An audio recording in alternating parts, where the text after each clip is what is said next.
Bonjour et bienvenue à la présentation du master plan du projet Routelands. Nous sommes aujourd'hui diffusés en live stream. On aurait aimé pouvoir faire cette présentation du projet dans un format classique, dans une réunion publique pour pouvoir avoir un contact direct avec les gens. Évidemment, avec les conditions sanitaires actuelles, c'est malheureusement pas possible.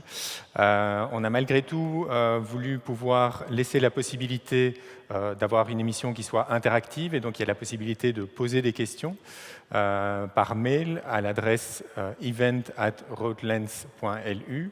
Donc n'hésitez pas à poser vos questions sur le projet et sur les présentations qui vont vous être faites. Aujourd'hui, on a la chance d'avoir avec nous toute une série d'intervenants qui vont pouvoir vous présenter ce projet de manière dynamique et intéressante. Et évidemment, le premier de ces intervenants, c'est Monsieur le bourgmestre Georges Michaud, qui est ici avec nous et qui va donc nous présenter sa vision d'intégration du projet Routelands dans le projet plus global de la ville de Esch. Monsieur le bourgmestre. Merci. Schöne Guten Morgen, iedereen, auch draußen, die als Matheieren, Lauschteren. Ja, wir schwätzen heute über den Projekt, einen Masterplan, aber auch sieht, den eine lange Geschichte hat. Ich meine, ich spreche auf die Geschichte von der Siderurgie nicht mehr anzugehen, das weiß iedereen. Wir auch da nachdem die Siderurgie fertig war, auf dem Site, als ganz viel geplant ging. Es waren viele Projekte auf dem Site, es war ein Lycée geplant, es war ein großes Fußballstadion geplant, aber das bislang nie richtig konkret ging, für ein Projekt umzusetzen.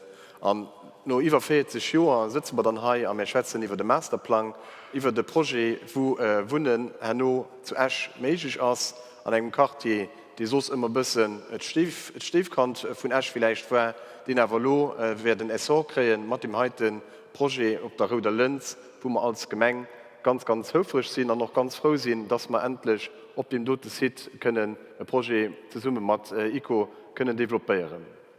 Das ist auch so, dass das Projekt heute im Fungerhol eine ganz schöne Symbolik hat, weil heute 4 und 3 Jahre als der neue Chefrat am Innenministerium vereidigt gehen an den heutigen Projekt, also am Fungerhol das nächste Projekt, wo wir als Chefrat präsentiert haben, wo wir gesagt haben, okay, das ist ein Projekt, das wir unterstützen wollen, eine Vision hat, wollen an Zukunft guckt, wollen schon Innovateur ist, wenn die verschiedenen Bauprojekte heute zu Lützburg aber auch zu Esch guckt, dass ein von den Bausteinen von dem neuen Esch, von der Zukunft von Esch, wo wir sagen, okay, das tut das, was wir wollen für als Neubürger, aber eventuell auch Bürger, die schon zu Esch wohnen, die sich dezidieren, vielleicht nur auf den heutigen Site wohnen zu kommen oder immer wohnen zu kommen, noch einkaufen zu gehen oder wirklich seine Freizeit auf dem dort Site zu verbringen. Also das ist wirklich für uns ein Meilenstein, den wird konkret gehen, der wird aufhängen,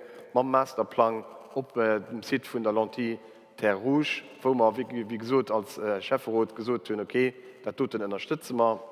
Wir gesehen, dass du dort evaluiert, dass das durchstößt ist. Wir sind natürlich auch als Chefrat ganz froh, dass wir auf dem Site, wo früher von Geschichte von Esch geschrieben ging, auch 4 von den 5 Gebäuden können erhalten gehen, dass die Industriekultur heiß gehalten wird, dass als Geschichte heiß gehalten wird, wo wir als Chefrat immer darauf pochen, ob das auf dem Site ist, ob das am Site Esch-Schöffling ist oder auch nach dem Site Belval, wo als Geschichte immer zurückkommt, wo man mit den Monumenten, die als Siderurgie gelöst hat, nach immer wollen identifiziert gehen, an auch Kontakt gehen. Und dafür sind wir ganz froh, dass 4 Stück von den Gebäuden können stehen bleiben. Und ich meine, wenn ihr ein bisschen schon viel gegangen ist, wie das Projekt ausgesehen, wo wir auch schon gestern an einem technischen Gemeinderat präsentiert haben, dann kann sich just darauf freuen, wenn den dort ein Projekt Realität gibt, eine ganz neue Art und Weise für zu wohnen, aber auch verkehrstechnisch wird man da als Stadt Esch zusammen mit dem Promoteur neu Wege gehen, nicht nur um Site selber, aber auch auf dem Site, auf dem Site fort, werden ganz neue Ideen, ganz neue Visionen, auch am Verkehr werden da geplant, aber auch da noch umgesetzt gehen. Also wir sind, wie gesagt, als Chefrat sind wir ganz höflich, den heutigen Projekt mit zu begleiten. Und das tut ein Teil von unserer Zukunft ist, die Richtung 2030 geht, wo wir wirklich auch an engem europäesche Kulturjoer Etappen hunn, die dat doten werden mat begleden och unterstützen an ja, wie gesot en neien Quartier, den du werden entstoen, den dann och den alle Quartier werd hanno vun der Grenz an der Heel mat verbannen, an de schmeng den Opwertung vum Quartier evident ass den mat engem Konservatoire mat auch anderen Gebäier rundrem wirklich en neien Essor krit, an Europa sind wir ganz froh. Merci, Monsieur le Bourgmestre. Nous allons maintenant passer à la présentation de Monsieur Eric Lux. Eric Lux est le CEO de ICO Real Estate et c'est quelque part un peu le papa du projet puisque c'est à son initiative quelque part que le projet est né. Il va un peu nous expliquer la manière et les différentes étapes qui ont conduit à la réalisation de ce projet. Merci pour l'introduction. Ich will just sagen, dass ich nicht ein länglischer Pap sind, das sind ganz viele Leute, die dem Projekt geschafft haben. Ich will ein bisschen erklären, wie wir auf das Projekt gekommen sind. Die Reflexion aus für dem Projekt Hive hat gewirkt. Wir haben für ungefähr 4 Jahre angefangen, nachdem ich 20 Jahre an der Spitze der Firma war, zu überlegen, wo wir hier gehen wollen. Was ist die Vision von unserer Firma? Wie können wir als Developer, die eine Responsabilität auch haben, wie die Leute leben und wie der Effekt auf das Klima ist, wie gehen wir damit um? Wir haben dezidiert, dass wir ein bisschen Analyse machen, was wir falsch gemacht haben, was wir gut gemacht haben, noch falsch gemacht haben und garantiert Sachen falsch gemacht. Wir haben als Konklusionen gezogen und wir haben uns positioniert, wo wir gesagt haben, unser Projekt muss sich an den Zeitgeist von heute heranpassen. Das heißt, wir müssen ganz klar gucken, dass wir, wenn wir nicht etwas machen, einen ganz negativen Effekt können auf den Klimawandel haben. Wir haben eine Krise de Logement, die wir morgens noch angehen. An diese Sache müssen wir eine Strategie abbauen. Für rund 3,5 Jahre war ich die erste am Site. Ich war schon oft Lunch gefahren, ich war nie am Site. Und da haben wir die Equipen zusammengesetzt und nun auf dem Projekt geschafft. Was da ist gefallen, das ist ganz klar die Lokalisation. Wir sind Esch als zweite Stadt vom Land. Wir sind ganz nur von der Gegend, wo wir die Präsentation haben, am Mellergrund, für den exceptionellement Sidas für Loisir. Wir sind ganz verbunden mit der Stadt und wir haben eine ganz gute Connexion und den Transport publiken. Das sind die Gründe, wo wir gesagt haben, wir werden das machen. Und nicht zu vergessen, dass wir die Gebäude haben, die einfach die Site eine Partien gehen, den DNA gehen, den unik ist. Wir können nicht heute Rutlenz holen und zu Janisch das abbauen, weil die Gebäude gehen einfach den Kader von dem ganzen Site. Wir haben eine ganz große Chance gehabt, dass wir eine exzellente Kooperation hatten. Gedacht geschwärzt, dass Projekt nicht weitergehen, dass Sachen blockiert gehen. Auf dem Projekt hier ist es exceptionell gelaufen. Ich meine, wir hatten eine exceptionelle Kooperation mit den Leuten von den Gemeinden, mit dem Conseil Juvenal, Conseil Kommunal, mit den verschiedenen Administrationen, mit unserem Büro d'Ingénierie, mit ArcelorMittal, mit dem Ministerium. Wir sind frei angebunden, wir haben noch die Leute, das Publikum angebunden, weil heute geht es nicht an so kleinen Kämmerchen etwas zu machen und dann zu präsentieren, geht zu kooperieren, geht zu lauschen, was die anderen wollen. Ich meine, zu singen sind immer mehr gescheit wie zu einer Person, die den am Kopf hat. Wir sind gechallenged, wir haben da probieren zu integrieren, so gut wie möglich. Und das Projekt, das wir heute weisen, ist ein Projekt von uns allen. Das ist nicht ein Projekt von ICO, das ist ein Projekt von all den Leuten, Administrationen, Ministerien, Büro d'Ingenieuren, die mitgeschafft haben, das zu machen. Und dafür ein ganz großes Merci und dass er richtig Freude auf dem Projekt hat, bis zu schaffen. Merci Eric. Après ces premiers mots d'introduction, je pense que tout le monde est un peu impatient de pouvoir voir les premières images du projet. Et donc c'est ce que nous allons faire juste à l'instant avec un petit film de présentation relativement court à la suite duquel nous aurons le plaisir de pouvoir entendre l'auteur de projet.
Voilà, avec ce petit film, vous avez eu une première impression quelque part du projet.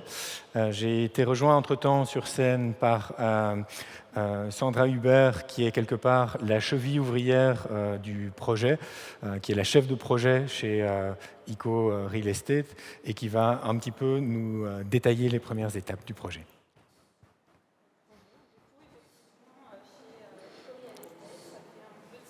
On travaille sur ce projet qui a servi de base à l'élaboration du projet et au fait de retenir une équipe aujourd'hui qui nous accompagne. Ça a été la consultation qui a été faite en mai 2019 avec la population. Ça a vraiment servi de base à l'élaboration du cahier des charges de consultation et ça nous a permis quelque part de trouver cette équipe. C'est 1 an et demi de travail aujourd'hui qu'on souhaite vous présenter avec l'élaboration de ce master plan qui tient compte de tout un tas d'études et qu'on va vous développer avec Bernard Reichen, ici présent également. Je cède la parole. Alors, nous allons vous présenter ce master plan avec une première image tout de suite qui montre l'ampleur de la sidérurgie à Esch-sur-Alzette dans les années 70. C'était vraiment un dispositif absolument colossal. Et on voit que cet arc urbain, cet arc industriel devient aujourd'hui un arc urbain. C'est un élément extrêmement important.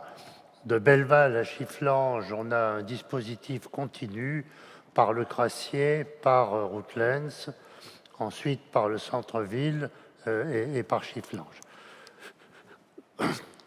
Routlenz, c'est une figure absolument étonnante dans l'histoire de la sidérurgie. C'est la lentille terre rouge, mais c'est aussi cette image d'un paquebot de l'industrie, d'un objet qui semble ancré dans la nature échoise et qui est le dispositif industriel d'origine. Ce dispositif industriel, il a été évidemment transformé puisque l'essentiel de l'usine a été démoli il y a 40 ans et aujourd'hui, nous avons un patrimoine qui est essentiellement le patrimoine des anciennes halles et ce patrimoine, il faut en faire le fil conducteur d'un nouveau projet urbain. Ces bâtiments qui sont ici installés comme des petits points roses dans cette image étaient reliés par un process industriel, ils seront reliés demain par un process urbain. Quand nous avons énoncé ce postulat, c'était vraiment l'idée qu'un bâtiment de ce type ne peut être quelque chose d'isolé et qu'il faut qu'il soit le fil conducteur d'un projet. Mais au départ de l'étude, nous ne savions pas exactement quel était ce fil conducteur. C'est ça qu'il a fallu analyser en détail dans la suite du projet. Donc voilà ces bâtiments, le magasin TT, les turbines, les soufflantes, le magasin le portique aussi, le poste d'aiguillage. Donc on voit que ces bâtiments qui étaient donc partie prenante de l'usine d'origine sont devenus une sorte de collection d'architecture. Ils ont tous un intérêt énorme, mais c'est un intérêt qu'il faut associer à ce fil conducteur qu'on a appelé l'allée de la culture industrielle. Cette allée, elle va relier ces bâtiments, elle va organiser l'espace du futur projet, mais elle va aussi déterminer ce qu'on a appelé un nouveau quartier historique, parce qu'on peut, par ce projet, fédérer le quartier du Viaduc, le quartier du Conservatoire de musique, le Crassier lui-même, avec les ateliers du Crassier, les bâtiments de Routlenz, mais aussi la cité ouvrière de Hill, qui est un ensemble de bâtiments merveilleux. Ces bâtiments faisaient tous partie de l'usine, ils feront tous partie de ce nouveau quartier historique. C'est ça le postulat de notre travail de départ. On voit ici cette lentille terre rouge, tout le monde la connaît plus ou du moins connaît son existence. On voit aussi que cette lentille est une pièce autonome, c'est l'ancien paquebot de l'industrie, et c'est une pièce de connexion, c'est-à-dire qu'on voit bien que le quartier de Hill, le quartier du Viaduc, le centre-ville et du côté français, les étangs, doivent constituer à terme un paysage et un ensemble unique. C'est vraiment un espace de réconciliation qu'on veut imaginer dans cet endroit. Alors, la mobilité, c'est évidemment un facteur essentiel. Dans ce facteur essentiel, beaucoup de l'accent est mis sur les transports collectifs. Il y a eu, il y a un peu plus d'une semaine, une conférence de presse du ministère qui a énoncé le véritable projet de connexion transfrontalière entre le tram rapide et le bus à haut niveau de service qui desservira Audun-le-Tiche et Micheville. Et donc, le corollaire de ce dispositif, c'est que l'automobile est invitée du quartier. Nous ne voulons pas l'éliminer, mais nous ne voulons plus qu'elle dessine l'espace. Donc voilà, rapidement, puisque ce sont des documents qui ont été diffusés par le ministère, le plan de circulation routier. On voit cette position d'articulation un peu étonnante de Routlands. On voit ici, encore plus intéressant, le travail sur l'agglomération transfrontalière et sur son système de mobilité. On voit ici le BHNS et sa liaison avec Micheville. Cette image montre ce que serait ou ce que pourrait être ce BHNS dans la rue Barbour. Vous voyez que cette rue Barbour est un espace pour le moment isolé par le passage à niveau. Demain, cet espace sera beaucoup plus accessible, sera traversable, puisque le BHNS n'est pas un chemin de fer, c'est un élément traversable. Mais à contrario, notre idée n'est pas d'ouvrir à la circulation passante cette rue Barbour, de la laisser comme une pièce urbaine autonome au profit d'un désenclavement, mais un désenclavement vu plutôt du côté de Île que du côté du quartier. Donc on voit le BHNS qui emprunte simplement les rails actuels sans toucher en quoi que ce soit à la végétation existante. Donc voilà, alors ensuite on a évidemment quelque chose d'extrêmement important qui est la piste vélo. Et cette piste vélo, ce vélo express, on a imaginé au bout des bâtiments du Crassier d'en faire un véritable hub, une véritable halte pour le vélo express, avec tout ce parcours extrêmement intéressant qui va changer considérablement le système de mobilité à l'intérieur du projet. Élément complémentaire, enfin élément suivant plutôt, la question du vivant. Alors, Loïc Maréchal, paysagiste, est ici, pourra répondre à vos questions ensuite. La question du vivant, on l'a abordée selon 3 axes. Le premier axe, c'est la question de la résurgence naturelle. En fait, on s'aperçoit quand on abandonne un site pendant 40 ans, la vie reprend toujours par la nature. Et cette nature, il faut promouvoir son développement. Un deuxième élément qui est évidemment, ça a l'air évident maintenant, la végétation du voyage. Alors c'est un clin d'œil à la multiplicité des nationalités qui existent à Esch-sur-Alzette, mais c'est surtout un travail qui a trait avec le réchauffement climatique. C'est-à-dire qu'on est aujourd'hui dans une nouvelle logique de ce qu'on appelait le jardin d'acclimatation, et on veut que Routlands soit un laboratoire de l'adaptation du végétal à ces nouvelles conditions climatiques. Et puis j'ajoute la question de la cité nourricière. La cité nourricière, c'est une grande tradition locale par les jardins ouvriers, mais aussi par la grande plaine agricole côté français. Et l'idée est de fédérer tous ces éléments pour fabriquer, donner une visibilité à une logique d'agriculture en circuit court. Vous voyez Routlands, vous voyez son rôle d'articulation paysagère. Ça a été une articulation paysagère, ça a été une articulation urbaine, ça va devenir une articulation industrielle, excusez-moi, ça va devenir une articulation urbaine. Il y a évidemment toute une logique de protection qui est prise en compte. On voit la position de Routlands entre les secteurs naturels protégés côté français et puis le grand massif forestier de Île.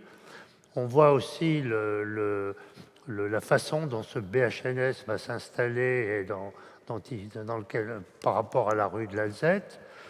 Et puis, on voit ici une évocation d'un projet qui est peut-être un projet pour le futur, mais j'espère un futur proche.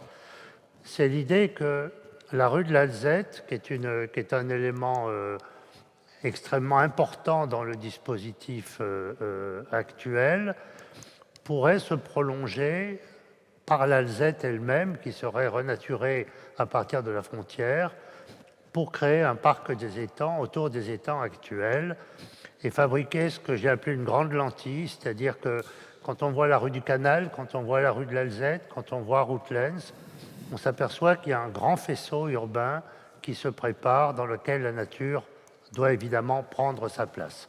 Cette image est une image qui a été développée par l'atelier transfrontalier qui a eu lieu entre les deux pays.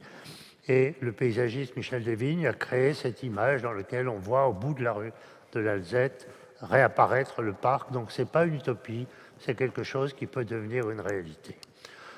Ce parc des étangs, il existe d'une certaine façon. Ce sont des images qui ont été prises très récemment autour de ce paysagement. On voit que c'est un paysagement extrêmement intéressant. Ce paysagement, nous allons le considérer, le renforcer, le traiter à l'intérieur de Routledge au travers de la question des sols, au travers de la question des parcours, des allées forestières, au travers aussi de la question des toitures et des hauteurs, au travers d'un dispositif dont on voit ici une évocation sur les différentes strates végétales qui seront sur le bâti et en dehors du bâti.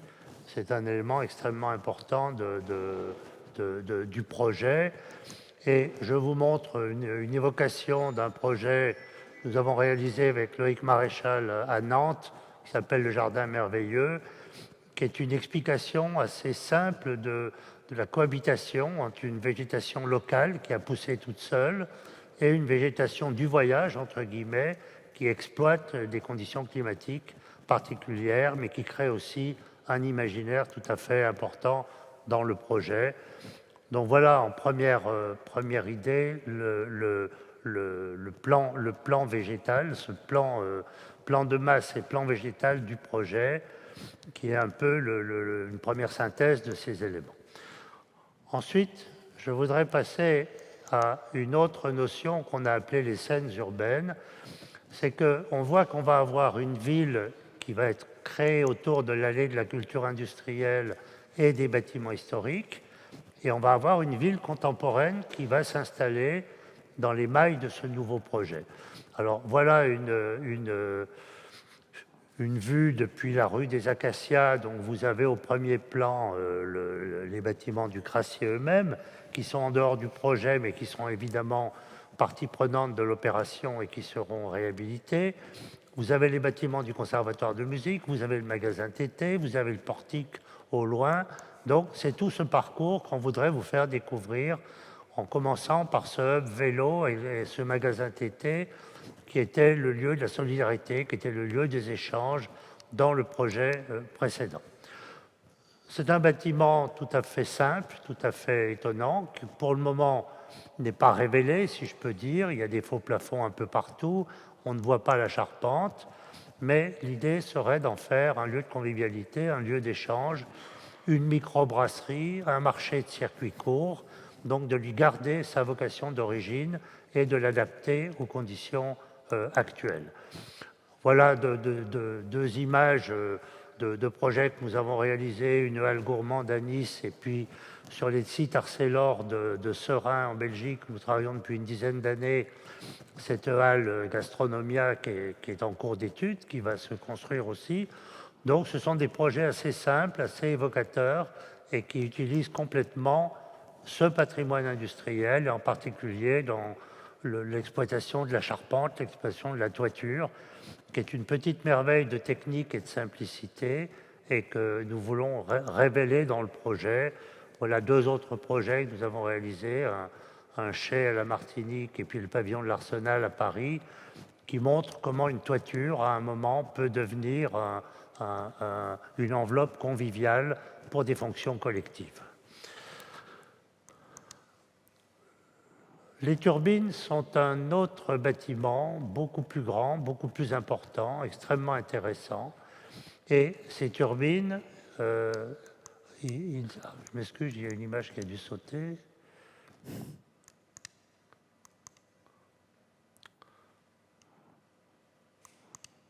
Bon, petit problème technique.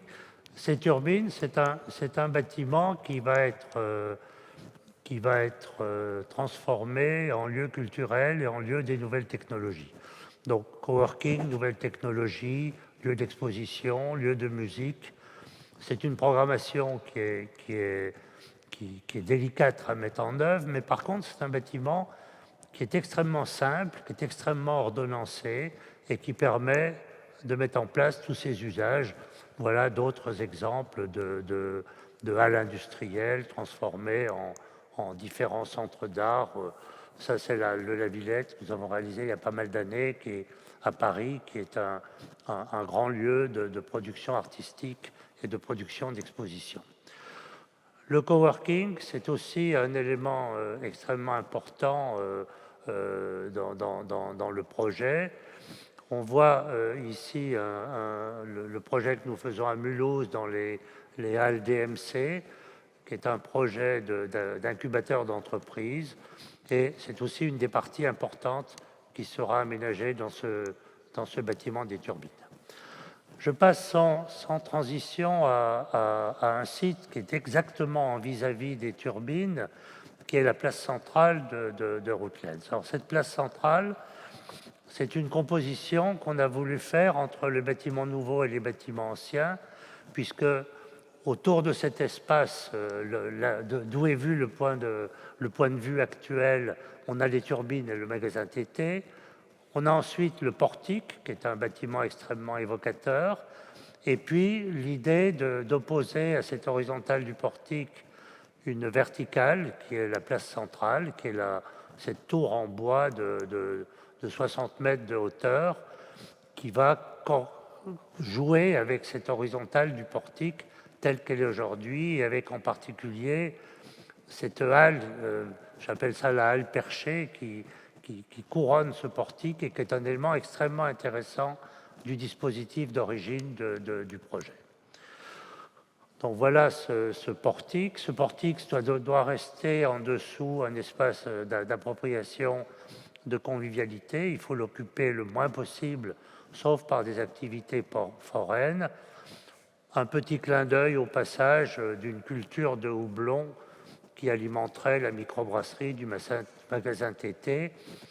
Il est certain que l'économie circulaire va prendre une force extrêmement importante dans le futur et que nous voulons en faire un des axes de fonctionnement de ce quartier.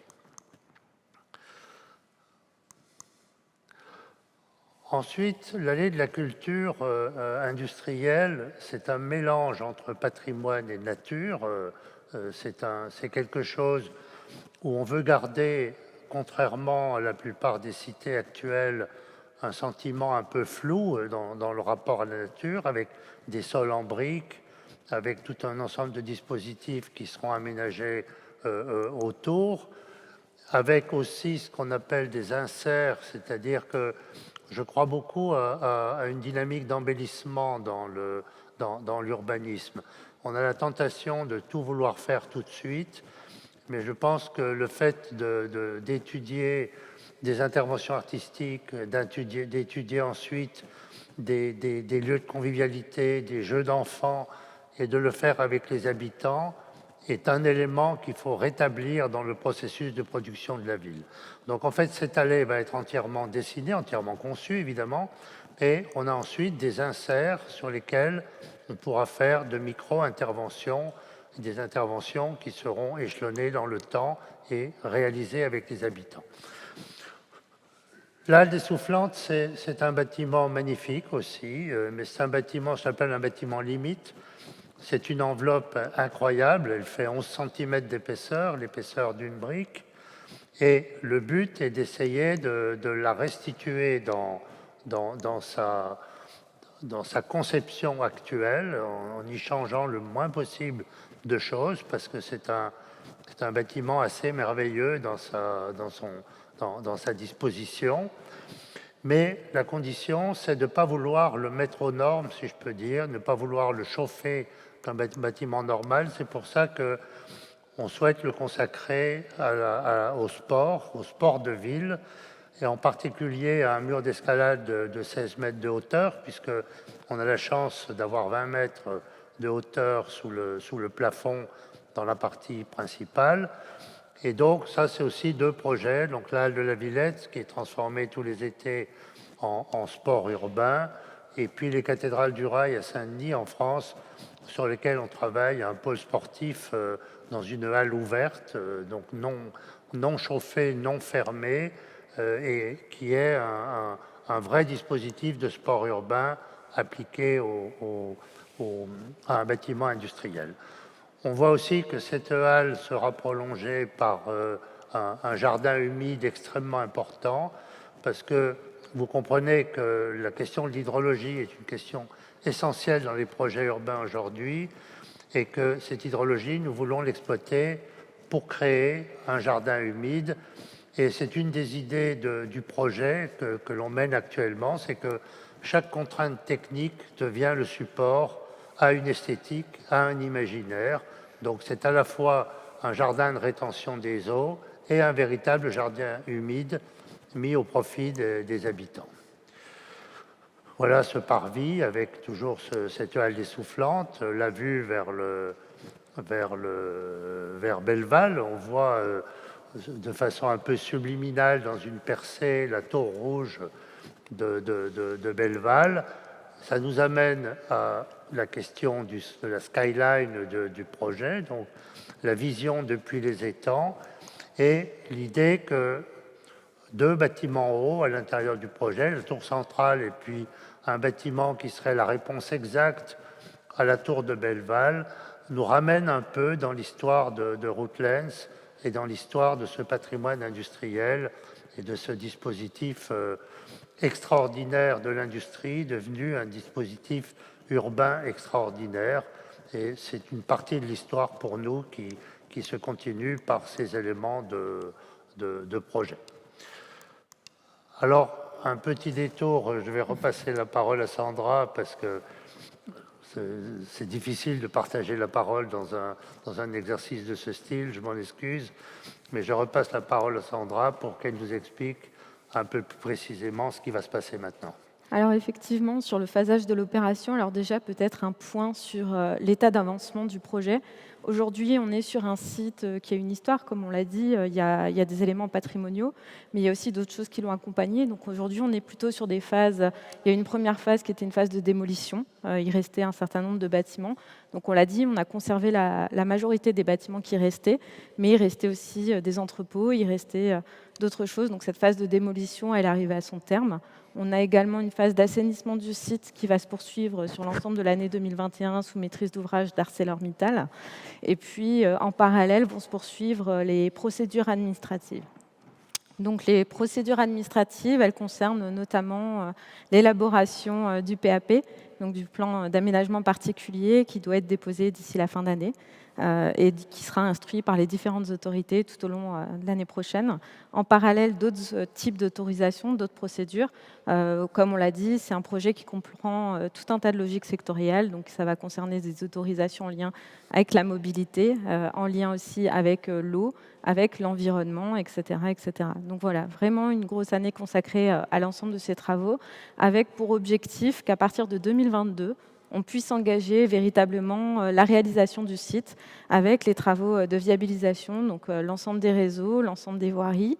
Voilà. Et puis aussi cet objectif d'engager la réhabilitation des bâtiments patrimoniaux dès 2022, et notamment le magasin TT, qui va avoir différentes vies dans le temps, puisque l'objectif pour nous, c'est d'abord d'en faire la maison du projet, un espace d'information sur le projet, mais aussi de concertation, d'animation du projet en tant que tel.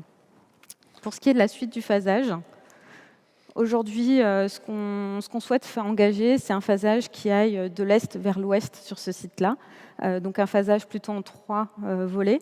Voilà, avec effectivement une première partie qui concerne le raccordement quelque part à l'existant, très orienté vers le centre-ville, avec notamment la réalisation d'un groupe scolaire qui permet de générer, de créer cette accroche, des bâtiments patrimoniaux qui sont conservés, à savoir le magasin TT que j'évoquais précédemment et le hall des turbines, et puis également d'autres programmes qui viendront en accompagnement, des programmes à la fois de logement, mais aussi une résidence étudiante, une résidence personnes âgées, et puis tout un volet aussi sur la mixité programmatique consacré notamment à du service de proximité en tant que tel.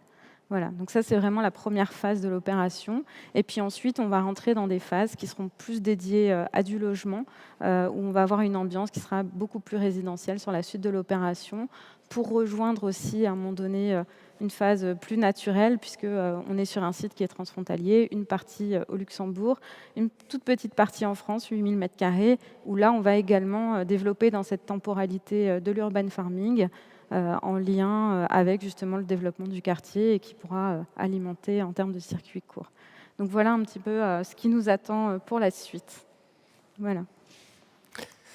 Bien, merci Sandra et merci à tous les deux pour cet exercice qui est un exercice pas évident d'arriver à résumer un projet qui est aussi grand et aussi ambitieux dans un temps aussi court. Et donc, j'imagine que ce projet suscite des questions. J'ai vu en coulisses toute une série de personnes qui étaient en train de s'agiter derrière des ordinateurs en recevant vos questions. Et donc maintenant, on va s'attacher à cet exercice. Alors, c'est un essai, hein. On teste les nouvelles technologies et donc on va essayer de faire en direct cette séance de questions-réponses avec vous. Et donc on a Alain qui a recueilli toutes ces questions et qui va maintenant nous les poser. Alors une première question à Sandra Hubert qui concerne les Käseminen, dont il fut question pendant un certain temps. La question est la suivante. Qui a décidé de la conservation et ou de la démolition des bâtiments et quelles compétences, formation avait cette personne pour décider de ce genre de choses? Alors, pour ce qui est de la conservation des bâtiments patrimoniaux, alors déjà, il y a le premier élément, c'est quelles étaient finalement, quelque part, nos obligations lorsqu'on est arrivé sur ce site-là. La première des choses, c'est qu'il y avait une procédure de classement en cours sur le site qui concernait uniquement le magasin TT. Donc, notre obligation, quelque part, elle concernait uniquement ce bâtiment-là. Pour autant, il y a eu le souhait à la fois d'ICO, mais aussi en partenariat du coup avec les ministères, le ministère de la Culture, le service des sites et monuments nationaux et évidemment la ville d'Esch, d'aller plus loin dans cette démarche et de conserver d'autres bâtiments. Donc le hall des turbines, le hall des soufflantes, le poste d'aiguillage, le mur aussi de la rue d'Audin, on ne l'a pas évoqué, mais le mur sera également conservé, réhabilité. Et à la suite des ateliers de concertation qui s'étaient déroulés en mai 2019, on a ajouté à cette collection d'architecture, comme le dit Bernard Reichen, la partie des portiques de la Molleraille. Voilà. Et ensuite, il y a tout un travail aujourd'hui qui est aussi engagé, toujours avec ces mêmes autorités. Il y a des experts qui sont désignés, qui sont des spécialistes de l'architecture industrielle et qui nous accompagnent et nous aident dans la réhabilitation de ces bâtiments. Voilà. Alors Sandra, encore deux petites questions. Après, on passera la parole à M. Stolweg de Schröder et Associés. Mais donc, deux questions pour toi. Quel est le degré de pollution du site? Question 1. Et deuxième question de la même personne, il me semble. Y aura-t-il des logements abordables? Donc, mais d'abord, on parlera de pollution du site. Alors, comme je l'ai expliqué, aujourd'hui, on est dans une phase d'assainissement du site. Donc, on est sur une ancienne friche industrielle qui est exploitée par l'Arbed et sur lequel on va retrouver notamment des hydrocarbures, des métaux lourds. Donc, aujourd'hui, évidemment, l'assainissement, son objectif premier, c'est de rendre le site compatible avec son futur usage. Et donc, aujourd'hui, conformément à la réglementation luxembourgeoise, on va rendre compatible le site avec un usage de logement, pour le rendre quelque part à nouveau vivable, le rendre vraiment pour un nouveau quartier durable. Donc ça pour le volet assainissement. Pour ce qui est du logement à coût modéré, aujourd'hui on s'engage à réaliser un minimum de 10% de logements à coût modéré. Voilà. Et puis, on est en train d'engager des discussions aussi avec notre partenaire, avec la ville d'Esch, pour voir si on augmente ou pas ce pourcentage. Voilà. D'accord, donc on ferait un petit changement. On demanderait à M. Stolweg, donc, qui a pris place. Donc, en fait, il y aura trois questions, un petit peu techniques. Donc, je vais essayer de les résumer. Alors, quel est le trajet individuel pour atteindre le quartier Rautlands-Hiel-Grenz en provenance de la rue du Neudorf, donc la N31, qui vient de Dudelange? Ja, da was eng Frau, die gleichspännig bisssen der, die auch gëst schon Gemenge rotgestalt gin ass. Da was drum gangen zu gucken, wat das Mo am Startbild vun Ech Stellewert vum Auto, das auch viele schon geschwert gin vom Marksteig Treichen, dat Auto noch weiterhin sicherlich möglich bleiben as auch, aber méi Mo Witte, wie dat den Startbild soll ganz stark prechen. Wenn wir gucken, die zwei Wege, die logisch gesehen, enke, wann ich von Diddling kommen, das ist mir nicht ganz klar, dass ich da soll ob Kollektrice fuhren und dann über Kollektrice, über Landing, weiter über Tremerich, dann hannerem über viele Kantone mal bei Thiel. Nicht mehr wie es lo haut, zum Teil vielleicht das, dass ich dann lernst Gerfuhren wat der Kennedy-Stroos. Da ja déi Kennedy-Stroos an Prince Henri, dat jo Strossen, die zwischen der gewëssener Stadt Eschlein an der Gerleien, déser Jo Mo an der Visionun vum Mo an déi méi wëfir Transport zouugeet net ginn. Du hast nachher mat den Auto méiglich, awer net méi an der Form wie taut ass. Wann Javalo da vu Keel kommen, dat ass der bis mir kurz reimige Verkeier vum Keeler Porto kommen, déi wertechlich iwwer neide Fall deraffuhren, mit défir dann iwwer Koncher Charlotte han Rëmme am Platz hat den Kennedy-Stroos an Prince Henri hëlt wie haut. Dat heißt, das weiter méiglich am Auto zirkuléieren, just eben bëssen nicht wie haut ass.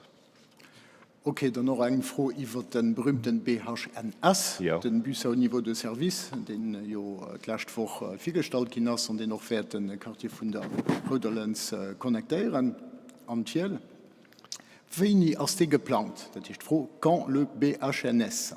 Ja, also den Herr Minister hat dat jo firstalt gehabt, der Minister Bausch fir un enger guter Woche am Livestream zum Minister vun der Stadt Esch.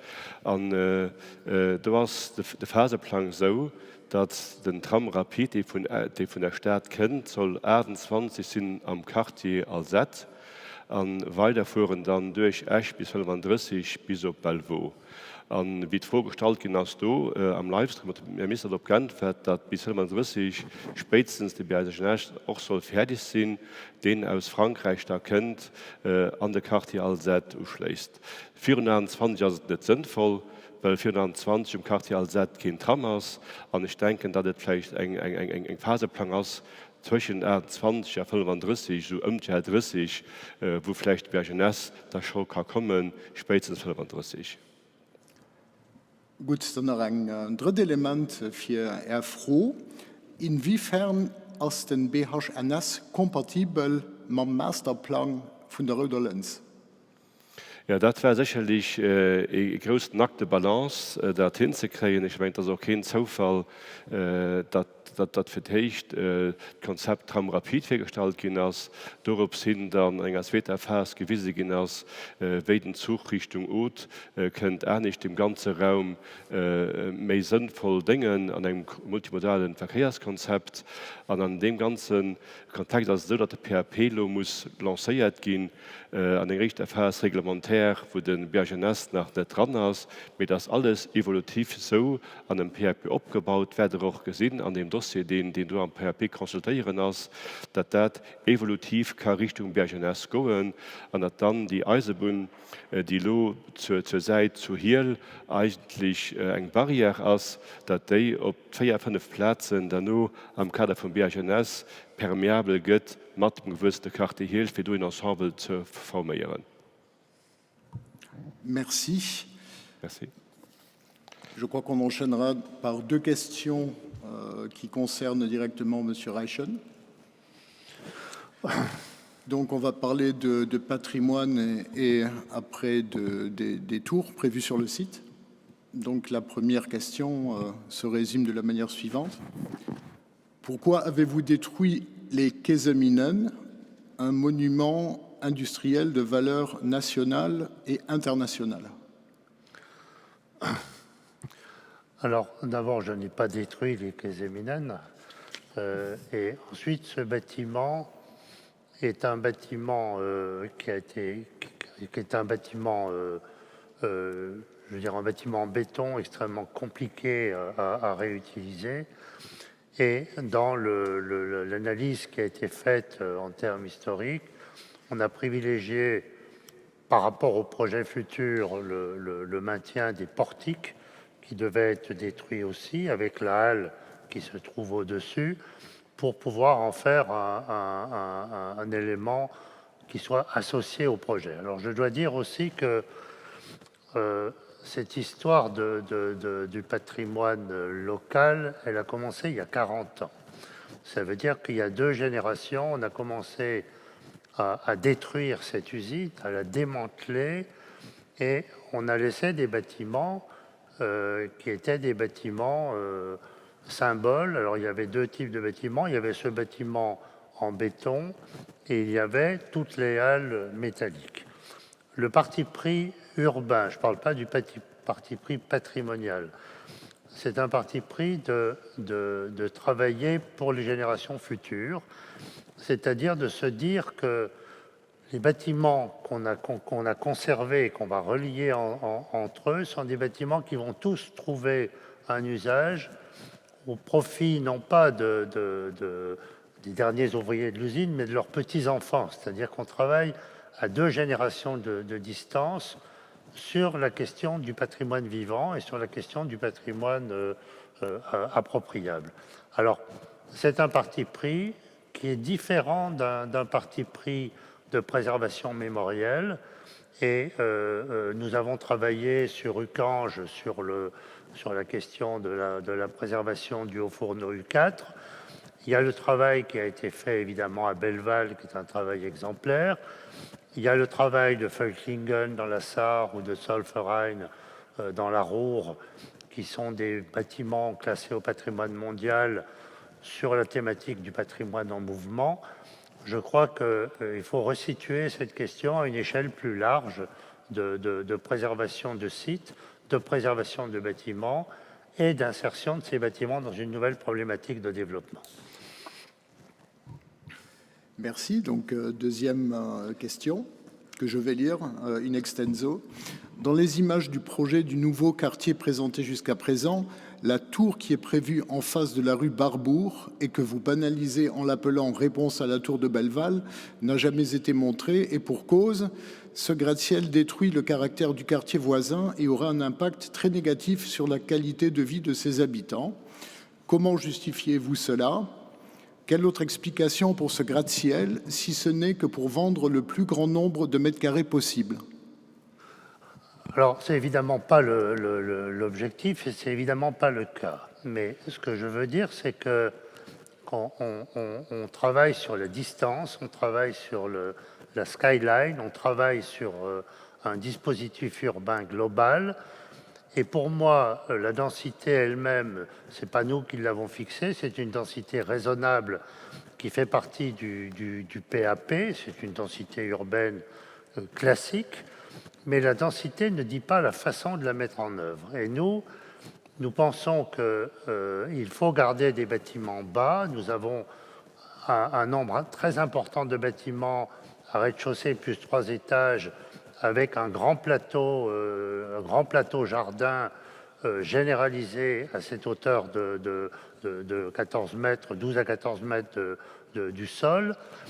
Et que cette horizontale, c'est le contrepoint d'éléments plus hauts. Alors, ces éléments plus hauts, ce seront des bâtiments de 7 étages environ, qu'on appelle des émergences, qui vont sortir de ce paysage à R+3.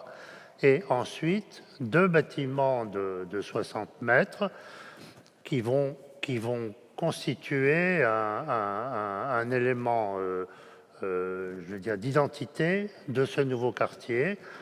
En réponse à Belleval, c'est une situation physique, c'est comme ça que ça se passe, mais surtout en réponse à une façon d'organiser la densité. Et je pense que par rapport au quartier qui se trouve autour, toutes les précautions sont prises pour qu'il n'y ait aucune nuisance physique, visuelle, en termes d'ombre, en termes d'ensoleillement, etc. Donc on est à des distances qui sont très longues. Mais nous, notre travail, c'est de composer un projet du futur. Et ce projet du futur, je pense que la hauteur, quand elle est traitée de façon ponctuelle et toujours en relation avec une strate horizontale basse, est quelque chose qui fait partie du projet urbain. Donc je pense que ce n'est pas du tout pour nous une démarche de promoteur, entre guillemets. Ça n'a rien à voir avec la notion de densification. La densité, elle est fixée et on a plusieurs façons de la traiter. Ça a vraiment à voir avec l'identité de ces différents quartiers et de cet arc urbain qui est en train de se constituer autour de Esch. Merci. Donc là, ça va être pratique, une question donc, à notre maître de cérémonie, donc, qui est aussi le représentant de City Tools, spécialisé dans la participation citoyenne. Alors justement, Antoine Craé, que signifie associer le public à un projet tel que celui de la lentille rouge? Alors, associer le public, c'est en partie ce qu'on fait aujourd'hui. Donc, très pragmatiquement, c'est déjà ne fût-ce qu'informer. Ça, c'est la première des démarches. Et sur le projet Routelens, en fait, l'information, elle est disponible de manière continue sur un site qui est le site routelens.lu et où vous avez vraiment toute l'information qui est transmise dès les phases très en amont. Ça veut dire que ce site, il a été mis en place il y a plus d'1 an maintenant. Mais l'information, c'est que le premier niveau. Avec le projet Routelens, il y a aussi une ambition d'associer les gens à la démarche du projet de manière beaucoup plus importante. Et c'est pour ça qu'en 2019, comme le rappelait Sandra, on a pu réaliser une série d'ateliers citoyens sur le projet. Alors, à ce stade-là, on n'avait pas encore toutes les belles images et tous les plans qu'on a aujourd'hui grâce à M. Reichen. On était vraiment sur les prémices du projet. Et donc, pour nous, c'était très important de pouvoir associer toute la population de Esch à la réflexion sur les intentions du projet. Et donc, ces ateliers ont permis de collecter énormément d'informations sur les attentes de la population échoise par rapport à ce projet. Et toute cette information, elle a été retranscrite dans un rapport qui est disponible d'ailleurs sur le site Internet. Et finalement, c'est ce rapport de participation citoyenne qui a été donné à l'équipe de M. Reichen et sur base de laquelle, quelque part, le projet qui vous est présenté aujourd'hui a été construit. Alors ce projet, c'est évidemment un master plan à ce stade-ci, et donc ça n'est qu'une étape dans un processus, et le processus, il est encore long. Merci, cher Antoine. Donc, on va revenir vers toi, Sandra. Comment diversifier l'écriture architecturale dans ce nouveau quartier? Y aura-t-il des concours d'architecture? Donc, c'est une première question qui t'est adressée. Une seconde, est-ce que vous comptez intégrer le quartier Parc dans votre projet en prévoyant, par exemple, une liaison piétonne sur l'ancienne ligne ferroviaire? Donc, je reviens à la première question. Comment diversifier l'écriture architecturale dans ce nouveau quartier? Y aura-t-il des concours d'architecture? Alors, effectivement, déjà sur la première question, donc aujourd'hui sur ce projet, on a le souhait effectivement d'avoir une certaine diversité architecturale. L'un des fondamentaux du projet, c'était que ce soit un projet échois, qu'on ne soit pas dans une opération d'aménagement comme on peut en retrouver partout en Europe, où elles se ressemblent toutes.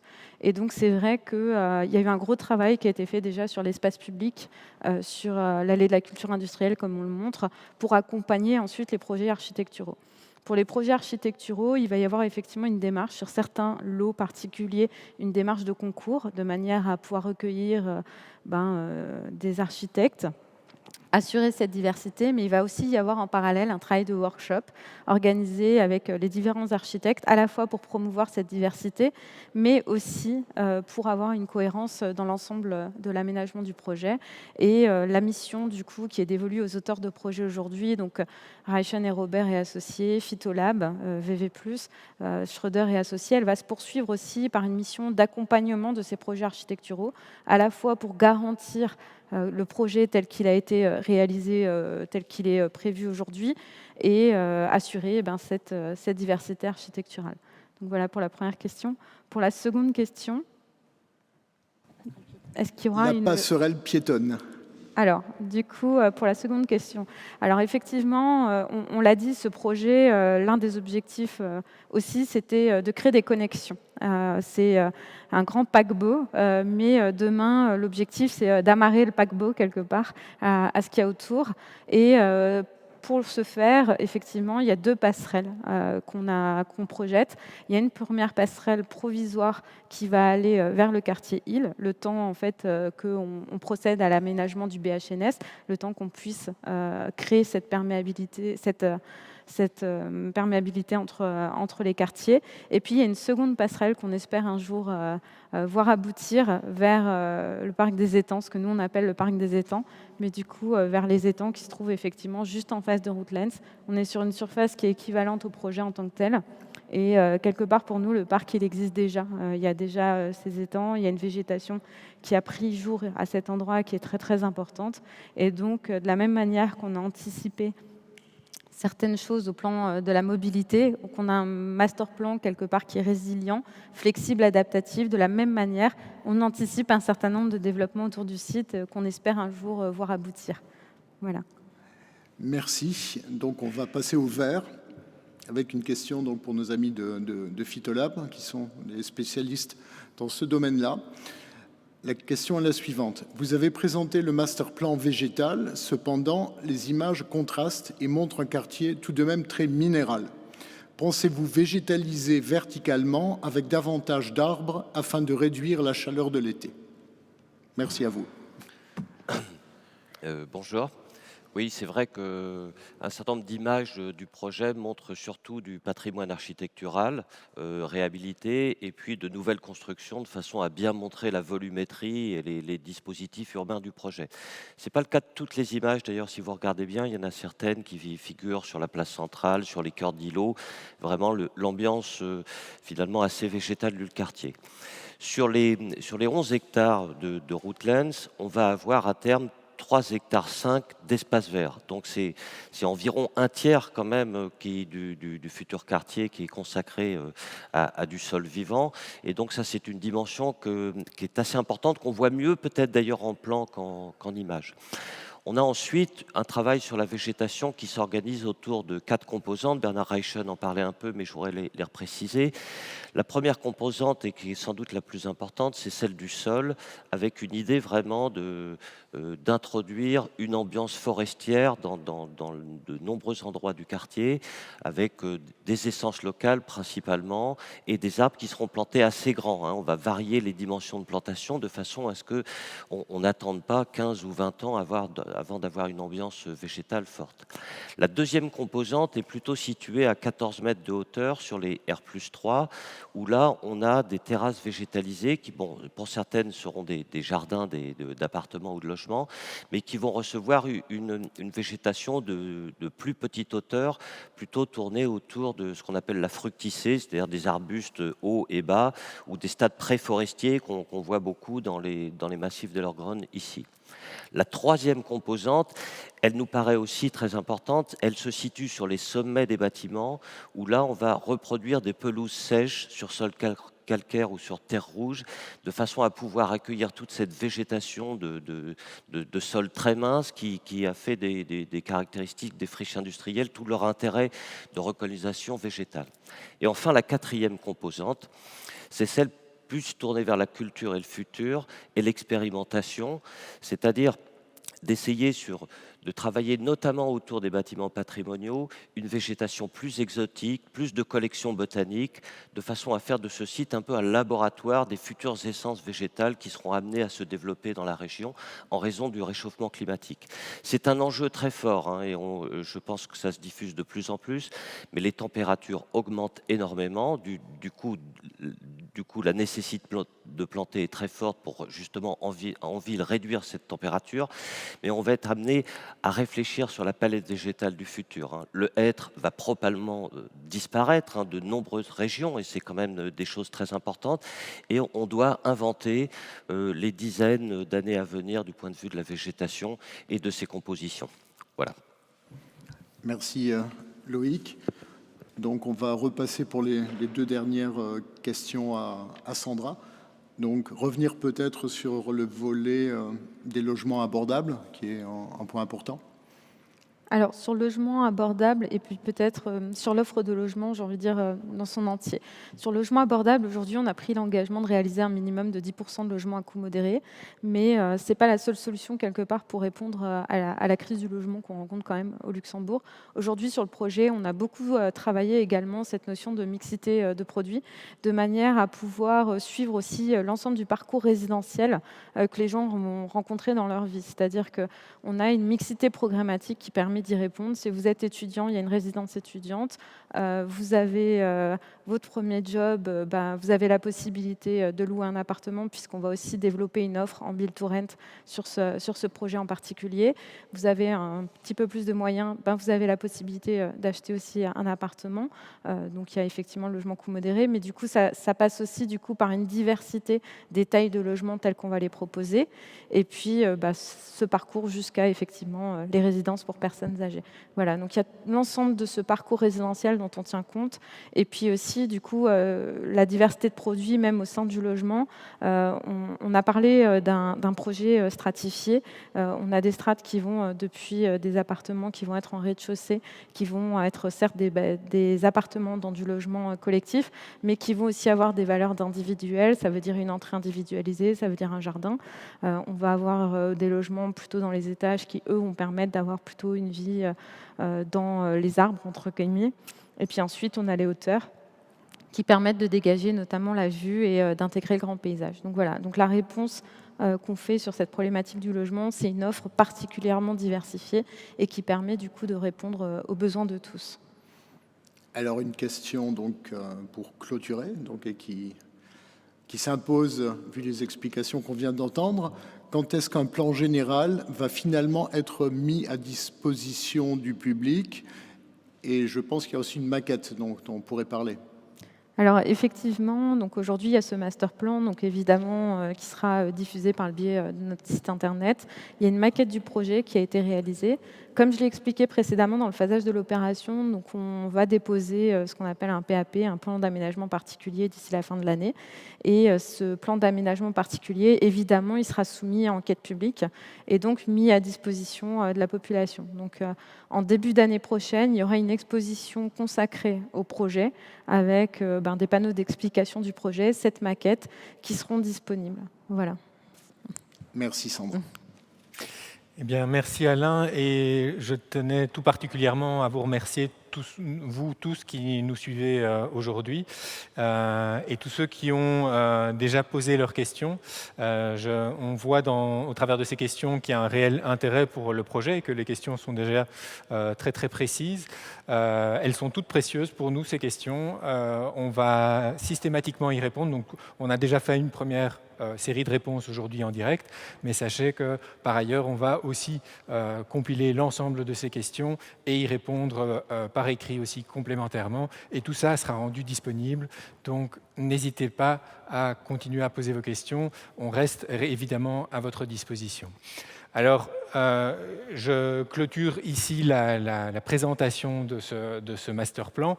Comme Sandra l'a dit, on est dans une étape, on est dans un processus, c'est une étape importante, mais le projet il va encore évoluer. Et donc la prochaine étape publique, quelque part, à laquelle vous pourrez assister, comme Sandra l'a dit, c'est l'enquête publique sur le PAP au début de l'année prochaine. Et encore un tout grand merci à tout le monde de nous avoir suivis.